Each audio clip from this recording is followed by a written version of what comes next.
आपल्याला आज गाजराचं लोणचं करायचं आहे। त्यासाठी मी हे स्वच्छ धुवून घेतलेले आहेत गाजर। आता आपल्याला हे बारीक चिरून घ्यायचे आहेत। हे देठ काढायचे मागचे आणि स्वच्छ आपल्याला धुवून घेतलेले स्वच्छ अगदी। त्याच्यासाठी लागणारे साहित्य हे मीठ आहे, त्याच्यासाठी लागणारे हे तिखट आहे, त्यासाठी आपल्याला ही डाळ टाकायची आहे थोडीशी, त्याची मोहरीची डाळ आहे आणि हे बेडेकर लोणच्याचा मसाला आहे। तर हे आपल्याला त्याच्यासाठी लागणारे साहित्य आपण पुढची रेसिपी करू। आता हे गाजराचे असे काप करून घेतलेले आहेत। आपल्याला थोडीशी तिखट करायचं आहे आपल्याला लोणचं गाजराचं आणि थोडं सपक करायचं आहे। तर त्याच्यासाठी हे आपण हे लहान मुलांसाठी करायचं आहे। थोडे याला थोडंसं तिखट टाकू आपण, जास्त टाकायचं नाही। याला असं तिखट टाकून घेऊ आपण थोडंसं, हे अर्धा चमचा टाकलं। थोडं मीठ टाकून घ्यायचं चवीपुरतं, त्याला टाकू आपण एवढं मीठ, थोडंसं चवीपुरतं आणि थोडा थोडा हे लोणच्याचा मसाला, लोणच्याचा मसाला याला पण टाकून घेऊ। हे आपण थोडं कमी तिखट केले आणि हे थोडं खमंग आहे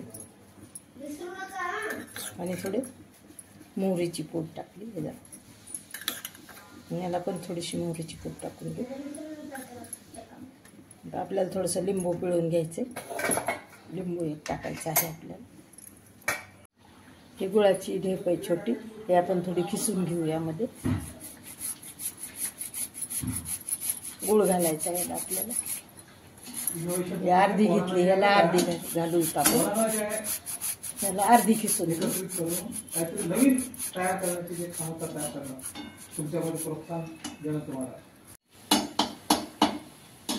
त्याच्यामध्ये आपण आता थोडा लिंबाचा, एक लिंबाचा रस मी पिळून घेतला बिया काढून, ते आपण थोडं थोडं टाकू दोन्हीमध्ये।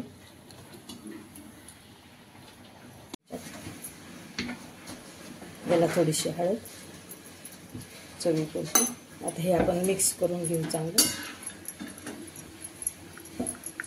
असं, छान मिक्स करून घेऊ। खूप छान लागतं आणि खूप हेल्दी असते हे। गाजर कच्चं कधी खाल्लेलं चांगलंच आहे। असं मिक्स करून घेऊ चांगलं। आपण फोडणी ठेवलेली आहे, तापली का आपण 2 मध्ये टाकून देऊ।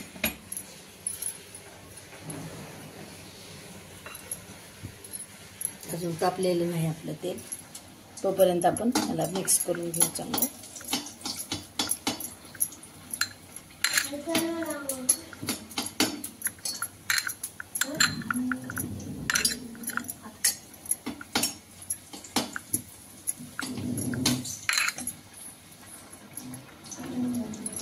आता आपलं तेल तापलेलं आहे, त्यामध्ये मोहरी टाकून घेऊ।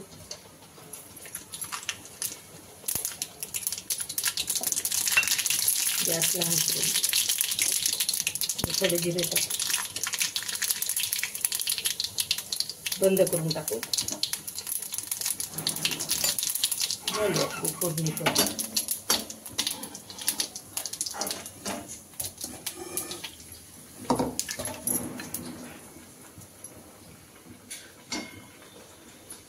यामध्ये आपण फोडणी टाकून घेऊ।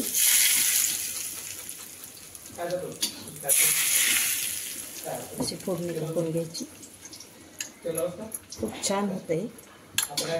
झाले आपलं लोणचं तयार गाजराचं। सबस्क्राईब करा।